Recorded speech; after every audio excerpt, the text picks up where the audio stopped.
After 9 months in space, NASA astronauts Butch Wilmore and Sunita Williams are readjusting to Earth life with dog walks and family time while resuming work with Boeing to test the capsule that stranded them on the International Space Station. Sunita and Wilmore, the first crew to ride Boeing's faulty Starliner spacecraft last summer, spent days undergoing routine medical checks by NASA's astronaut office after returning to Earth on a SpaceX capsule in March and before they reunited with their families.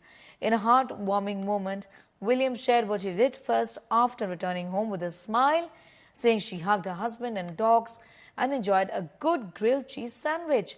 She also spoke about how she was mesmerized by the view of the Indian landscape from above.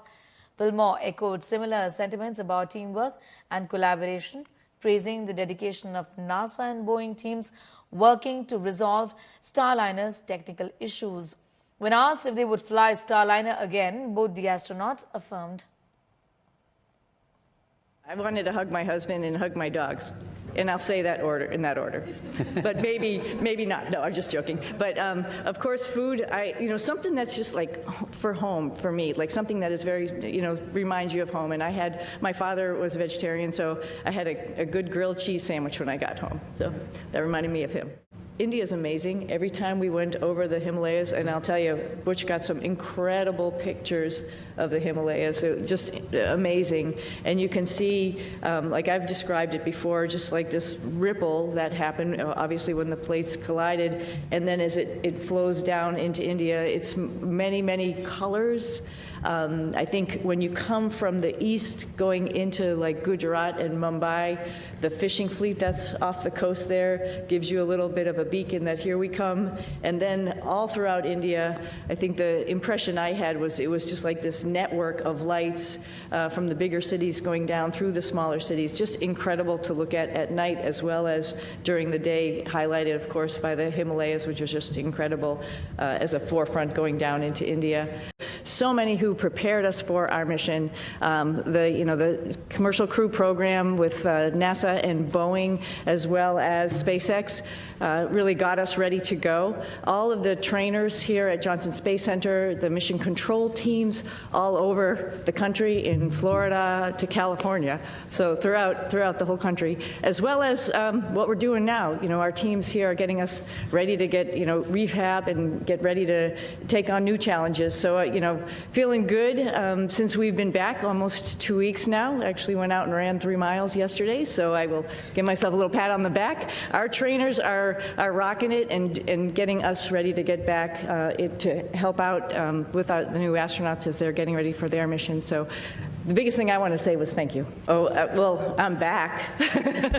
First and foremost, we were always coming back, and I think people need to know that. And we're back to actually, share our story with so many people because, it's like you all mentioned, it's slightly unique, and there's some lessons learned to it. And part of that is just resilience and being able to take a turn that was unexpected and make the best of it. And I think that is the biggest thing that I want to pass down, particularly to kids who think that their life should be the straight arrow to what you want to do, and you're just going to get there. Well, sometimes it takes some turns, some rights and some lefts, and you just keep focused on your goal, and other doors might be open for you. So I think that's the biggest message.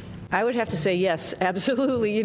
It's interesting. We go and launch. We knew it was a little bit unique, obviously, first time flying on a new spacecraft. So yeah, that was interesting. But then life goes on up there. And I mentioned yesterday, we pivoted and we are International Space Station crew members, and we're doing what all of our other friends in the astronaut office do: is go and work and train and do amazing science experiments up on the International Space Station. So I think you sort of get maybe a little bit tunnel visioned in what your job is. So it's, do your job type of thing, right? And so you're not really aware of what else is going on down here. I hate to say that. Maybe the world doesn't revolve around us, but we revolve around the world, like something like that. But I think we were just really focused on what we were doing and trying to be part of the team and making sure we pulled our weight for the team. Of course, we heard some things, and I'll let obviously hand this off to Butch. Heard some stuff from our friends and family that people were interested and wondering what was going on and concerned about our health and all that kind of stuff while we were up there. But I mean, we were just part of the team doing the job, filling in wherever we could, and then knowing that there's rotational flights and we will be coming home eventually on a rotational flight. So no, I don't think we were aware to the degree. Pretty honored and humbled by the fact of when we came home, like, wow, there are a lot of people who are interested, very thankful, very amazed that we could hopefully be one positive element to bring people together. There were some issues, of course, that happened with Starliner. There were some issues, of course, that happened that prevented us from returning on Starliner. And I'll start with me. There were questions that I, as the commander of the spacecraft, that I should have asked, and I did not. At the time, I didn't know I needed to. And maybe you could call that hindsight, but I'll start and point the finger and I'll blame me. I could ask some questions, and the answers to those questions could have turned the tide. So blame, that's a term, I don't like that term, but certainly there's responsibility throughout all the programs, and certainly you can start with me. Responsibility with Boeing? Yes. Responsibility with NASA? Yes. All the way up and down the chain. We all are responsible. We all own this. And we are, in this business, trust. You cannot do this business without trust. You have to have ultimate trust. And for someone to step forward and these different organizations and say, hey, I'm culpable for a part of that issue. Now, back in 1984, Rakesh Sharma, India's first astronaut, looked down at his homeland from space and summed it up with a line from Muhammad Iqbal's poem, Sare Jahan Se Acha, when the then Prime Minister, late Mrs. Indira Gandhi, asked him in Hindi, how does India look from space? Fast forward 4 decades, when the journalist asked Sunita Williams how India looked from up there, she didn't miss a beat. India is amazing, just amazing, is what she said while describing the breathtaking view of the Himalayas from space. ऊपर से भारत कैसा दिखता है आपको? जी मैं बगैर किसी झिझक के कह सकता हूँ कि सारे जहां से अच्छा.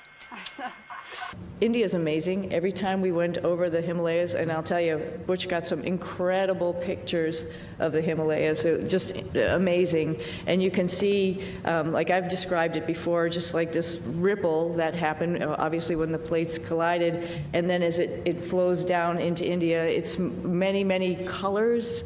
I think when you come from the east going into like Gujarat and Mumbai, the fishing fleet that's off the coast there gives you a little bit of a beacon that here we come. And then all throughout India, I think the impression I had was it was just like this network of lights from the bigger cities going down through the smaller cities. Just incredible to look at night as well as during the day, highlighted of course by the Himalayas, which was just incredible as a forefront going down into India.